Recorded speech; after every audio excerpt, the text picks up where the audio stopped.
जाओ रेडी जाओ ready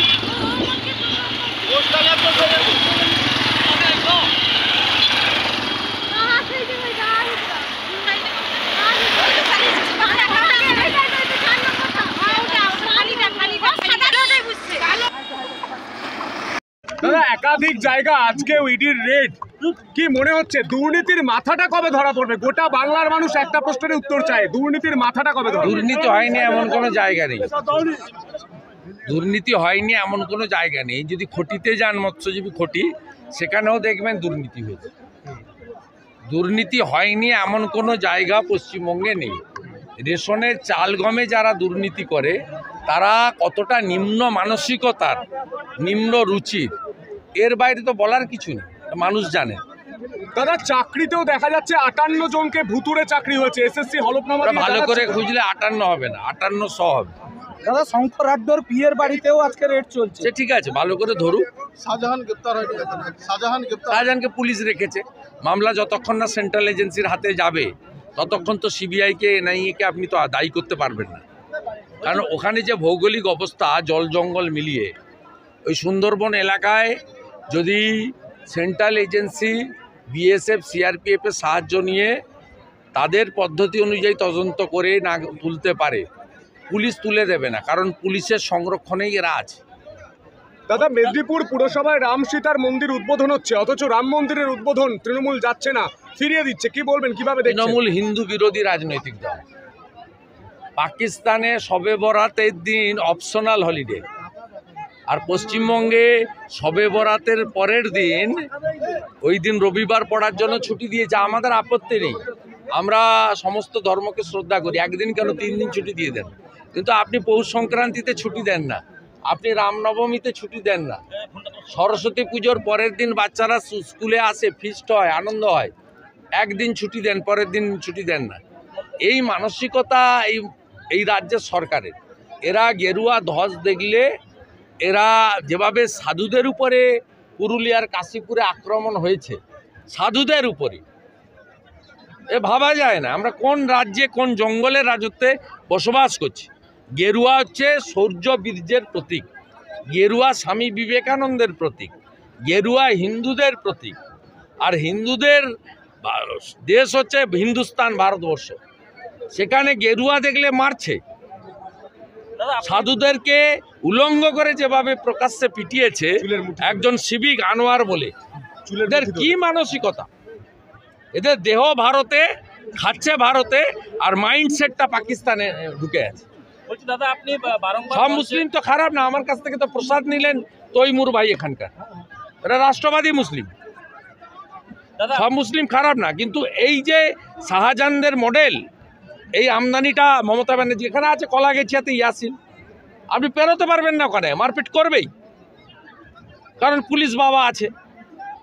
police তো শিডিউল কাস্টের ঘরে মারে, মৎস্যজীবীদের এই এই এই এই নিচ কসবা অঞ্চলে 42টা ঘরের দরজা ভেঙেছে। নিচ কসবা অঞ্চলের বাটুল দাস শিক্ষক সহ একাধিক লোক 72 দিন জেলে থেকেছে। ভাবতে পারেন কোন রাজ্যে আছি আমরা। বলছি দাদা, আপনি বারংবার মঞ্চে যখন বলছেন যে অকাল দেওয়ালি পালন করার জন্য, দেখা যাচ্ছে পূর্ব মেদিনীপুরে বেশ কয়েকটি থানাতে দেখা যাচ্ছে সমস্ত শব্দবাজি বা এমনি তোমার রংবাতি যেগুলো রয়েছে, আতশবাজিও রয়েছে, সেগুলো একের পর এক থানা বাজেয়াপ্ত করছে। আমরা বাজি ফাটাতে বলিনি তো, আমরা কুমোরদের তৈরি করা প্রদীপ বিতরণ করেছি। কালকে এই নন্দীগ্রামে আসবেন, আমি 20,000 ফ্যামিলিকে 1 লক্ষ প্রদীপ দেবো। সব মনে করছে যে ভোকাল ফর লোকাল, সব মাটির প্রদীপ আমাদের কুমোররা বানিয়েছে, ওদের কাছ থেকে আমি সংগ্রহ করেছি। বাজারে বিক্রি হয় 6 টাকা করে, ওরা আমাকে 3 টাকা করে দিয়েছে। 22 তারিখে যাতে আনন্দ, আমি 1 লক্ষ প্রদীপ কুমোরদের কাছ থেকে সংগ্রহ করেছি। বলছি 22 তারিখে আনন্দ উৎসব যাতে না করতে পারে সেজন্যই কি তুলে না, ও আটকাতে পারবে না, রামের নামে ঝড় বইবে, কি বলছেন কি? ঝড় হবে রাম নামে, রাম নামের ঝড় হবে। সুনামি জানেন তো, সমুদ্রের পাশে আছি, আমফান দেখেছি, 22 তারিখে রাম নামের সুনামি দেখব। जो हिंदू हित में काम करेगा वही बंगाल में राज करेगा।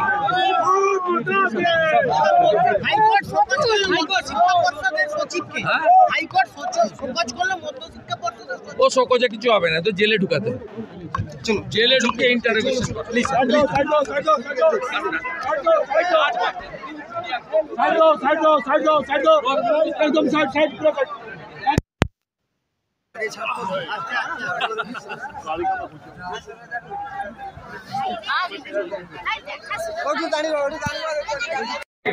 আমরা রাম মন্দির পেতে চলেছি 22 তারিখে। আমি রাম মন্দির নির্মাণের দিন সমস্ত মন্দিরে পূজা অর্চনা, হোম যজ্ঞ এবং শুভক্ষণ 12:29 আপনারা রাম মন্দির উদ্বোধন তার প্রত্যক্ষ করবেন প্রত্যেকে, মোবাইলে, টিভিতে, এলইডি স্ক্রিনে, প্রত্যেকে যে যেভাবে পারেন।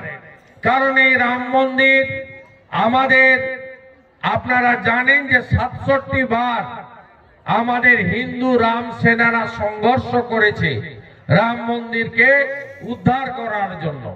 3 লক্ষ হিন্দু শহীদ হয়েছে।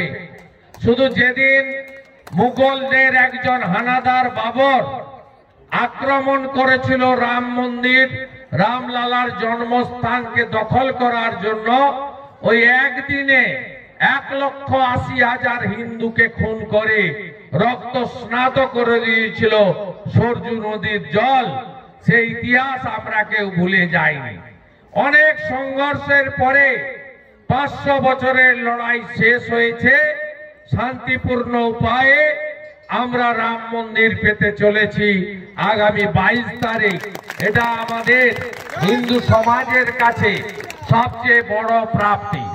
পক্ষ থেকে আমাদের রাজ্যের বিরোধী দলনেতা, সনাতনী প্রচারক, হিন্দু বীর সন্তান, মেদিনীপুরের গর্ব বীর সন্তান শুভেন্দু অধিকারীকে আমরা এই পৌষ পার্বণ মেলা কমিটির পক্ষ থেকে আমরা বরণ করে নিচ্ছি।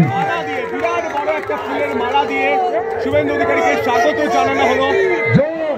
স্লোগান হচ্ছে জয় বাংলা হচ্ছে। আমাদের সমস্ত সনাতনী উদ্দেশ্যে আমাদের শুভেচ্ছা জ্ঞাপন করবে। আমাদের শুভেচ্ছা জ্ঞাপন করার পরবর্তী পর্যায়ে আমাদের কিছু শীতবস্ত্র দাদা এখান থেকে কয়েকজনকে বিতরণ করবে। সমস্ত সনাতনীদের হাতে দাদা উদ্বোধন করছেন। রাজ্যের বিরোধী দলনেতা শুভেন্দু অধিকারী মহোদয় প্রথমবার আমাদের প্রসাদ দিয়ে আমাদের উদ্বোধন করছেন। আমরা পেয়েছি, আমরা অত্যন্ত গর্বিত, আনন্দিত। অধিকারী মহোদয়কে আমরা পেয়েছি। আমরা দাদার হাত ধরে আনন্দিত। সনাতনী বন্ধুদের প্রসাদের ব্যবস্থা রয়েছে।